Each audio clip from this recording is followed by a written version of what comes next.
አንድ ግንዛቤ የምትወስዱበትን ነገር ልንገራችሁ። በእርግጥ ታሪኩን ታውቁት ይሆናል።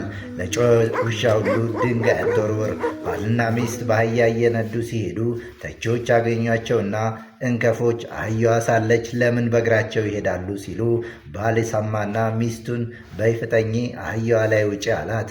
ትንሽ እንደሄዱ ሌሎች ተቺዎች ይች ባለጌ ባል በእግር እየሄደ ሚስት በጋማ ከብት ብለው ወረፏቸው። ባል ሚስቱን አስወርዶ አህያዋ ወገብ ላይ ቁብ አለ። ትንሽ እንደተጓዙ ሌሎች ተቺዎች አገኟቸው። የተረገመ ሚስቱን በእግር እያስኬደ እሱ በአህያ ላይ ይሄዳል ብለው ወረዱባቸው።